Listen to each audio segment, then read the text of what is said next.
Hey everyone, today we'll be talking about Dutch's gang in RDR1 and the Bronco Apache. Let's get started.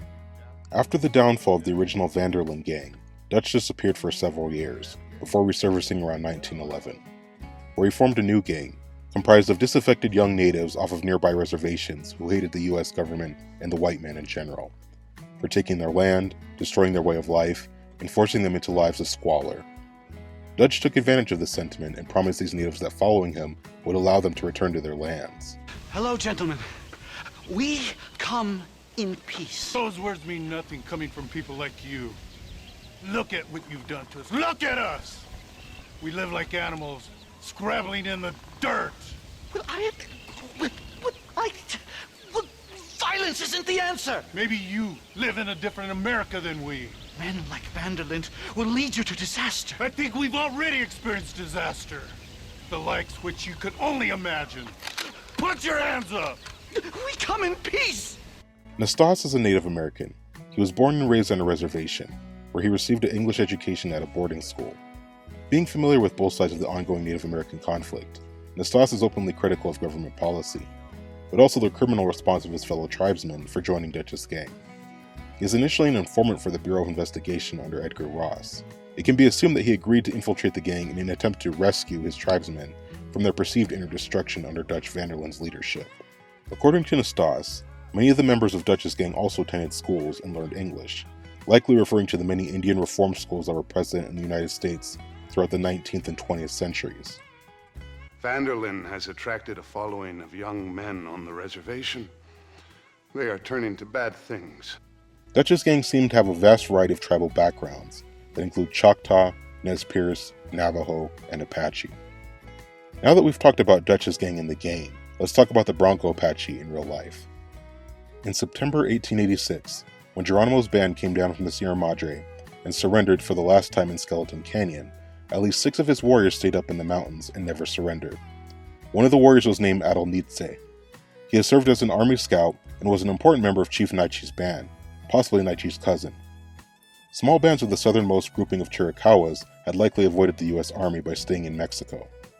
In the late 1880s and 1890s, they were joined by others who slipped away from the reservation in a notorious Apache outlaw known as the Apache Kid and Massai.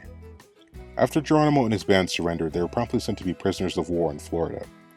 Afterwards, they were sent to Fort Sill, Oklahoma. Some of those Chiricahua were able to return to the San Carlos Reservation of Arizona or the Mescalero Reservation of New Mexico, but some stayed at Fort Sill, forming the Fort Sill Apache tribe. Most people believe that event ended the Indian Wars in the Southwest, but what I tell you now will be the contrary. These quote-unquote Bronco Apaches, as the Mexicans called them, lived in hidden camps in the most inaccessible areas of the mountains, and continued to raid, murder, kidnap on both sides of the border, from the 1890s to the 1930s. On August 9, 1892, Apache warriors from the Sierra Madres crossed the international boundary into New Mexico, and raided the Frank Davenport Ranch, southwest of Deming. Davenport was away at the time hunting horses. When he returned, he found the house torn apart and his foreman Lee Hogden lying dead outside. A short distance away in the brush was the body of one of his Mexican cowboys. A hastily formed posse followed the trail of 8 Indians, who were heading north through the Mogollon Mountains and on Steins Pass on the Arizona line. These raiders were well mounted, having stolen fresh horses, and they could not be overtaken. A story in the Silver City Enterprise declared, "Doubtless this is the same band of renegade Apaches who operated in the Sierra Madre and in southern New Mexico ever since the Geronimo raid." A season has not passed when some citizens of Grant County have not lost their lives to these bands of cutthroats. A few holdouts remain hidden in the mountains of northern Mexico. They were joined periodically by stray recruits who wandered down from the San Carlos Apache Reservation in Arizona. In September 1892, a Danish-born Mormon named Hans Thompson left his family in Cave Valley, in the northeast Sierra Madre, to visit another wife in a valley 30 miles away. While he was away, 2 Apache warriors appeared at his Cave Valley homestead. They shot and killed 17-year-old Hiram Thompson, then they shot and wounded his 14-year-old brother Elmer, who played dead and later described what happened. His mother came rushing out of the house. "Take anything you want," she said. "Please don't shed any blood." "We like to shed blood," one of the Apaches said in English, and shot her in the stomach. Then a group of Apache women surrounded her and beat her to death with rocks. The men ransacked the house, donned Mormon garments, stole the horses, and rode away. In 1895, the Apache Kid and 4 Chiricahuas rode to the Fort Apache Indian Reservation, Arizona. and kidnapped an 18-year-old girl named Dajoken. Then they murdered a Tonto Apache man, seized his wife, and captured another woman after a scuffle with her father. Fearing a hot pursuit, they let 2 of their captives go and returned to the Sierra Madre with Dajoken. She was never heard from again. Partly because of incidents like this one, some Apache children on reservations grew up in fear of the last free Chiricahuas. When they were behaving badly and nothing else worked, their grandparents would sometimes threaten to call in the wild ones from Mexico. On December 3, 1895, Elizabeth Merrill and her father Horatio were killed by Apache raiders near Solomonville, or present-day Solomon, Arizona. On March 28, 1896, Alfred Hands was killed at his cabin on the eastern side of the Chiricahua Mountains. Some say that the Apache Kid killed Merrills and Hands, but Britt Wilson said that Massai killed them. Either way, the newspapers and the Arizona citizens pressured the local authorities into doing something about the quote-unquote renegades. Almost 10 years after Geronimo's surrender, another army campaign was launched. It only lasted for a few months, but it was mainly attempted to apprehend the Apache Kid, Adelnitze, and Massai, all of them being former scouts. Back in 1886, Massai was originally placed onto a prison train as a prisoner of war, along with Grey Lizard, who agreed to accompany Massai, together with the remaining Chiricahua, who had either been captured or surrendered to the army. These included Apache scouts, who were now deemed expendable and undesirable. Massai and Grey Lizard later escaped from the prison train near St. Louis, Missouri. The 2 men walked some 1,200 miles back to the Mescalero tribal area, crossing the Pecos River near Sierra Blanca, New Mexico. The 2 men encountered a group of Mescalero Apache. Several days later, the 2 parted at 3 Rivers, never to see each other again. Grey Lizard departed for Mescal Mountain and the San Carlos Indian Reservation near present-day Globe, Arizona, while Massai stayed on the run, raiding along what is today the New Mexico-Arizona border and periodically taking refuge across the border in Mexico. After Hand's death, the Army launched an aggressive campaign to catch those responsible. Civilian posses also formed to assist the Army in the search. There are only 2 important encounters during this campaign. The first was May 8, 1896, when a combined scouting expedition under 2nd Lieutenant Nathan King Averill, 7th Cavalry, found the Apaches encamped in the Peloncillo Mountains, near Lang's Ranch, southwest of Cloverdale, New Mexico. However, other accounts say the skirmish occurred in the Guadalupe Mountains of Mexico, 50 miles south of the border. Averill reported that his men killed or wounded 1 Apache man and wounded a woman, while the rest fled. One of the Apaches fired a few shots from behind a tree before getting away. The Americans also captured a little girl who was left behind at the camp. She later was taken in by a member of the expedition, John Horton Slaughter, who claimed that he was the one who killed the Apache. Slaughter later adopted the girl that was found, but she shortly passed away after being badly burned while her dress caught on fire. Her name was Apache May. The second encounter was on May 17th. Captain James M. Bell of the 7th Cavalry and Lieutenant Segway Rice out of Fort Grant, Arizona, with 3 Apache scouts and 4 other soldiers, did an ambush attack in Guadalupe Canyon. Adelnitze was one of the first to be hit by the bullets, but was able to run down the mountainside, through a narrow opening in the rocks, followed by at least one of the women. The soldiers also fired on Massai, who by that point was awake and made a hasty retreat from the camp as soldiers' bullets ricocheted harmlessly off the rocks that provided him with cover. When Lieutenant Rice realized the Apache men were escaping, he could only choose after one, so he followed Adelnitze's very bloody trail. Adelnitze escaped though, and the pursuit was called off 48 hours later, because the Apache scouts told Rice that the man would likely die from his wound. Rice then went back to see Lieutenant Bullock, who ordered him to keep searching for Adelnitze's body, and that of the Apache that was shot on May 8th. Tombstone Prospector later reported that both of the bodies were found, and that much of Adelnitze's belongings were captured, including his 1873 Springfield rifle with a shortened barrel, a bow, 2 horses, moccasins, and leggings filled with blood. On June 4, 1896, the Americans received permission from the Mexican government to pursue Apaches across the international border, and shortly thereafter, a small expedition was sent into Sonora. On June 21st, Lieutenant William Yates was leading the expedition through Pulpito Mountain, 60 miles south of the border, when he came across an Apache camp. An immediate attack was ordered, which led to the capture of a 5-year-old girl, a horse, and some camping equipment. There was no fighting though, and it was reported that 4 warriors, 4 women, and 1 other child got away.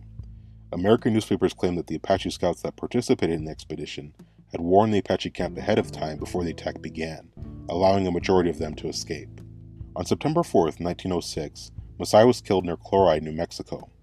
Rancher Charlie Anderson discovered that his home had been ransacked and the horses stolen. Believing that Apaches were responsible, Anderson approached his friend Walter Hearn for assistance.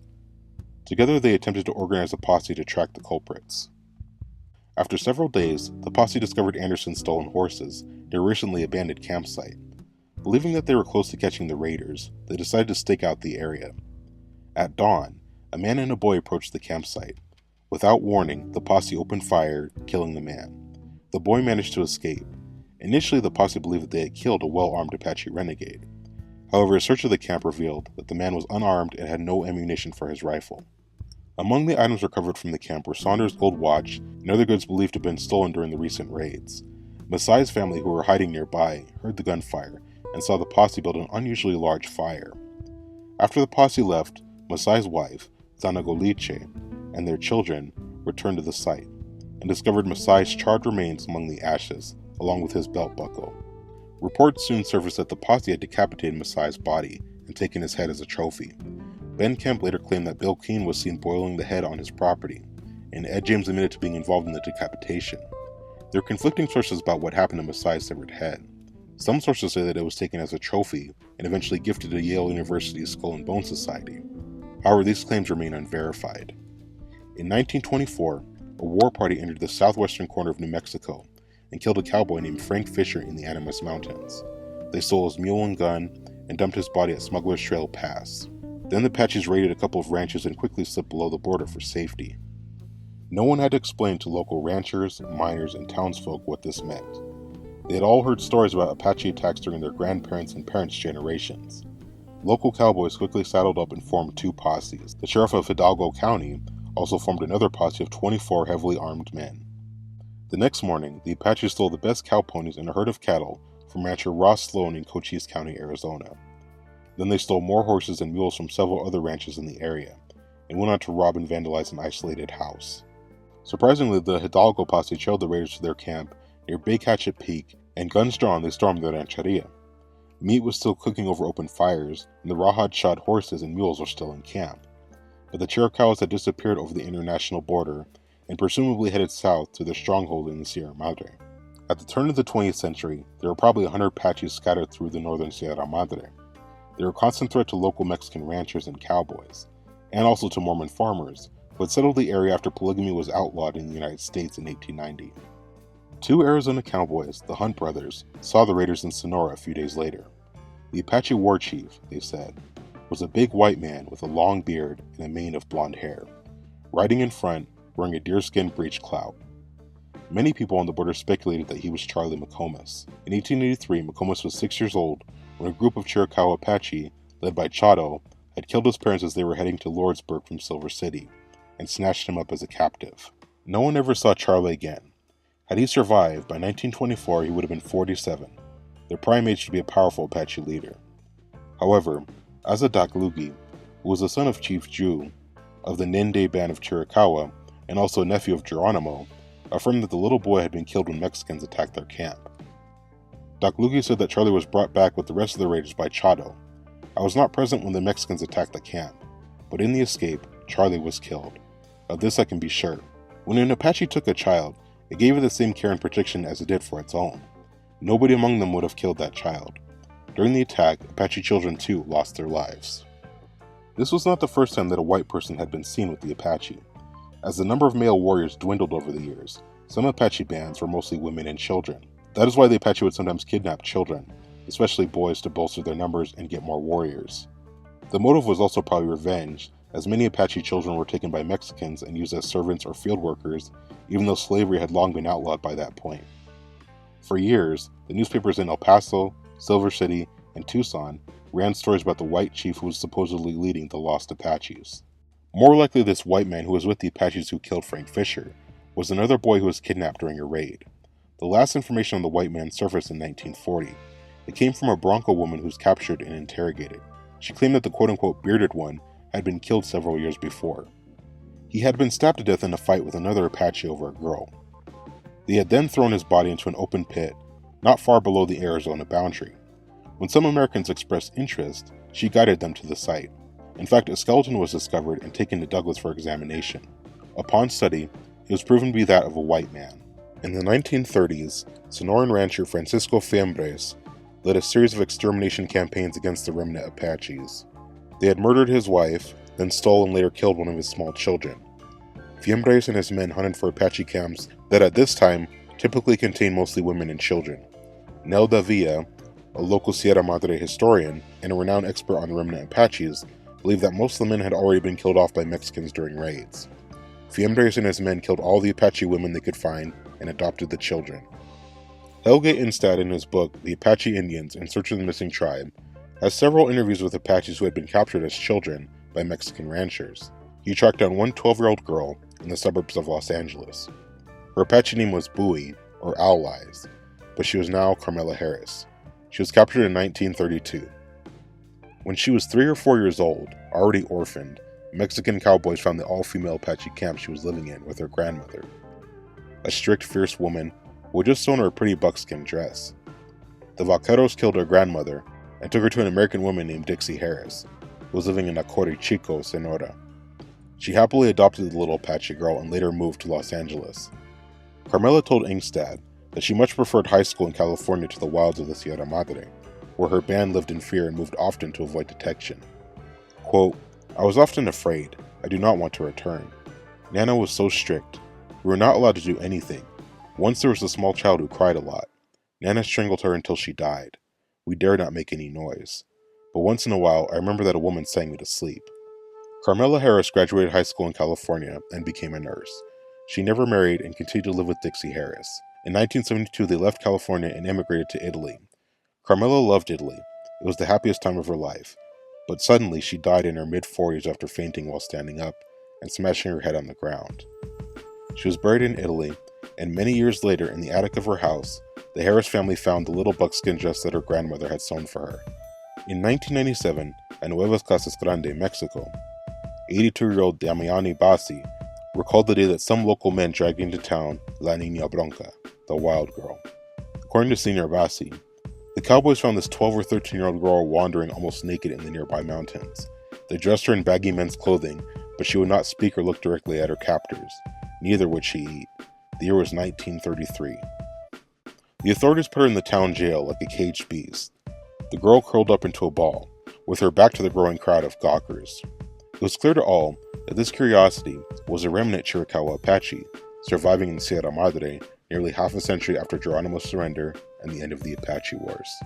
Quote, "It was a sad thing," said the old man, a retired theater owner in this raw cow town in the foothills of the Sierra Madre. Vendors were selling food outside. It was terrible, like a circus. According to Senor Bassi, she died in jail. It took a few days. She starved herself to death. La Niña Bronca was the last documented Apache capture in the Sierra Madre.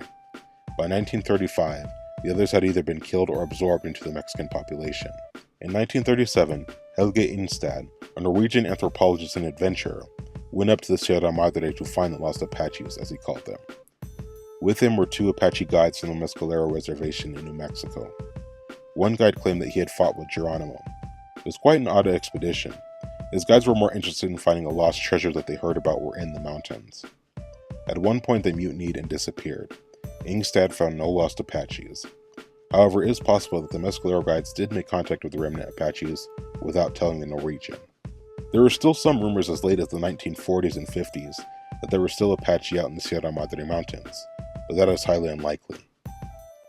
Now that we have the general history, let's compare Dutch's gang of Red Dead Redemption 1 and the Bronco Apache. Both native groups were resisting government and reservation life well into the 20th century. Dutch's gang were resisting the government and reservation life in 1911, and with what we have seen with the Bronco Apache, they were living reservation-free until the 1930s. So historically, a group like Dutch's gang being around in the 20th century wouldn't be unrealistic. In the eastern part of the United States, things were pretty modernized for the most part. However, in the West, it was a different story. There were still native conflicts, gunslinging, cattle rustling, and other kinds of lawlessness that were going on, even after the generally accepted time of the quote-unquote end of the Wild West. States like Arizona and New Mexico didn't receive statehood until 1912, even though there are towns and settlements in those states that predate the American Revolution. Both groups at one point were led by a white man. A lot of Dutch's gang either seem to be Apache or Navajo, based on their headbands, war paint, clothing, and also some of the turquoise southwestern jewelry that they wear. Dutch recruited these young men from the reservations based on their anger towards the government and reservation life in general. Dutch capitalized on this anger with false promises that following him would eventually lead to them getting their land back. Dutch probably saw them more as a means to an end, rather than genuinely wanting to help. Why don't I come out there? We fight. Let the professor go and send your boys back to their families. Well, that sounds like a beautiful plan, John. Only problem is, my boys here, they already lost their families a long time ago. We aren't thieves, John. We're fighting for something a bit like you. Only we're fighting for an idea, not just for ourselves. The quote-unquote bearded one among the Bronco Apache is a bit of a different story. He was probably a captive from a previous raid, raised as an Apache and rose to a leadership role. And third, similar treatment as being quote-unquote savages or a problem to be eliminated. In Red Dead Redemption, you see multiple people such as Professor Howard McDougal and Edgar Ross treating Stas and other members of Dutch's gang as savages, or as a problem that need to be eliminated. McDougal assumed Stas was dumb, and tried to speak to him in simple metaphors, when Stas established that he and a lot of the other members of Dutch's gang went to Indian boarding schools and learned English. Would you like to take off your slippers? Or skin a rabbit? I know we cannot see the stars, but still my heart is pure, and we meet as equals. These savages must be spoken to simply in metaphors. No, sir. I grew up on a reservation and attended school. Oh, lovely. Edgar Ross had a common viewpoint of a government official at that time, that natives were inferior to Americans, and that they were an obstacle that stood in the way of progress. Professor McDougal has been a good friend of the U.S. government, Mr. Marston, just like you. Why don't you see if you can help him in his study of the native problem in this county? That's a good thought. We can see that similar sentiment in the 1930s, when Francisco Fiembres led a campaign to exterminate the Apaches of the area, killing a lot of the women and taking the children after his family was killed by the Apache. Also with La Niña Bronca, as she was kept in a jail cell with a small crowd of people gawking at her like she was an animal at the zoo. And that is the comparison of Dutch's gang of RDR-1 and the Bronco Apache. This was very interesting. I heard about this initially. I came across one Wild West video, one channel I watched that they talk about Western history. But I went into a little bit more detail about it because there were certain things about it that he didn't cover. But it was just really, and it just initially blew my mind to see that in the 1920s and the 1930s that there were still free Apache around. You know, because on one hand you have the roaring 20s with the cities, and you don't really picture that a lot of stuff going on, but that's how it was out east. But in the west there's still even still cattle rustling and a lot of other things going on up until the 1920s. I would say probably the 1920s is more, I would even argue late 1920s, early 1930s was I would say more the end of the Wild West. But a lot of people say the end of the West was kind of more in the early 1900s, but I kind of disagree. Just like how I was saying that there were a lot of towns and settlements in New Mexico and Arizona that predate the American Revolution. Santa Fe was founded in the 1600s. I think it's the oldest capital, but I think the oldest city in America in general is, I believe, St. Augustine, Florida, which was a little bit before Santa Fe. It may have been actually in the 1500s. I'll have to double check that, but yeah. And then New Mexico and Arizona didn't receive statehood until 1912, which is pretty late in comparison. I think it's amazing, and it speaks to the resilience that the Apache tribe had at the time. It's such a catch-22. You know, during the events of the Geronimo campaign and even during this, it was such a catch-22 because you could either live free, but be constantly in fear, constantly, not really just surviving, not really being able to live, or you live on a reservation where there's very limited opportunity and, you could be kind of stuck there. It's just kind of interesting with history. And I think that's another interesting point to note is that the depiction is intriguing because if it's a newspaper article, it's oh my god, the horrible Apaches, they kidnapped another child, these savages, they kidnapped another kid. But then, and it's also when you see why like how I explained, like why they kidnap kids, and it doesn't justify it. Like both sides were kidnapping kids. That doesn't make it okay, but you can understand why, as their numbers were dwindling, they wanted to get, especially young boys, to join them, so that way it could bolster their numbers. But it was also, revenge, because for years, even before the Americans, even like as the Spanish and even other tribes like the Comanche were taking children and selling them to families there as servants. So that's what I was just saying. Like during that time, there was a lot of bad things, a lot of wrong things, a lot of things that people thought that were right, but looking back, it may not be right now. And I think it's not. This isn't just one-sided. I think that on both sides that things occurred that should not have occurred. But I think that's what the important thing about history is being able to put things into perspective and being able for us to learn why things happened the way they were and why things are the way they are now, if that makes any sense. But anyway, I hope you guys enjoyed this episode of Red Dead History, and I will see you next time.